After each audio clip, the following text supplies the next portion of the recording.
موجودہ معاشرتی رسوم آپ کے معاشرے میں بگاڑ کی صورت پیدا ہو جاتی ہے، اس سلسلے میں اصولی رہنمائی فرمائیں۔ شادی، بیاہ، سالگرہ کے متعلق ہم نے پہلے بھی کہا تھا، اب بھی یہی کہتے ہیں کہ اصولی طور پہ اگر اپنے گھر والے بغیر کسی دعوت کے بہن بھائی جمع ہوتے ہیں، پھپھیاں، چچا، ماموں، قریبی عزیز جمع ہوتے ہیں، کوئی کیک کاٹتے ہیں، کوئی دعوت ہوتی ہے، خوشی کا ایک موقع ہے، حرج کیا ہے یار؟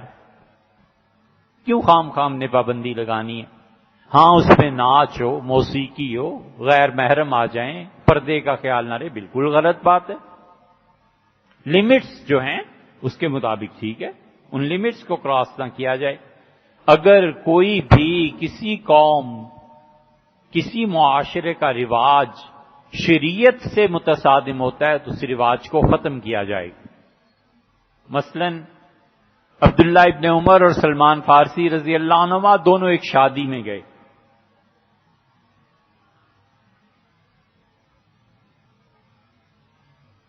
سلمان فارسی رضی اللہ عنہ جب اترے، ہمارے ہاں شادی بیاہ کے موقع پہ لائٹس لگاتے ہیں نا، اس زمانے میں دیواروں پہ پردے لٹکائے جاتے تھے۔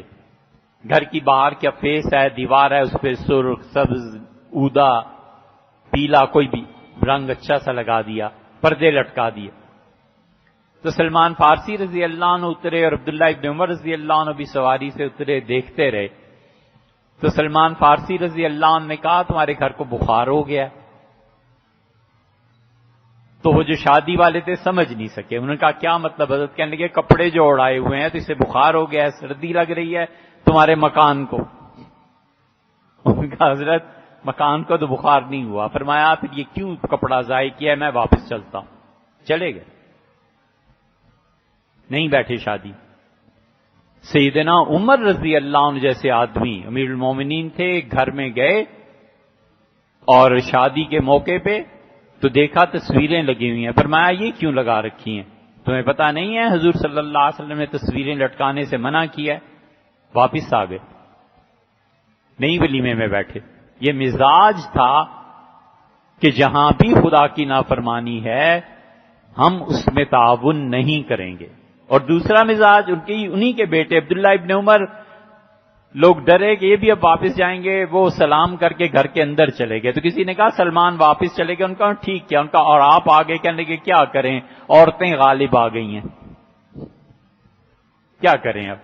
مطلب یہ تھا کہ اب عورتوں نے معاشرے میں غلبہ پا لیا، یہ رسم کر رہی ہیں تو میں ان کی وجہ سے جو تھوڑی بہت نیکی مجھ سے ہو سکے گی مسئلہ بیان کر دوں گا، مجھے دیکھیں گے کوئی شرم حیا کریں گے، اسے ہم چھوڑ تو نہیں نہ سکتے۔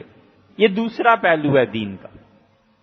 دونوں صحیح ہیں، دونوں طرح کے لوگ معاشرے میں ہوتے ہیں، برداشت کرنا چاہیے۔ بعض میں غلبہ ہوتا ہے نرمی، محبت، پیار کا، کہ چلو یار نہیں جاؤں گا تو جو مصیبتیں ہیں نا یہ اور بڑھیں گی، میری کوئی شرم آیا۔ کچھ لوگوں پہ غلبہ ہوتا ہے، وہ کہتے ہیں نہیں بالکل نہیں، ختم کرو اسے، وہ بھی ٹھیک ہے، یہ بھی ٹھیک ہے۔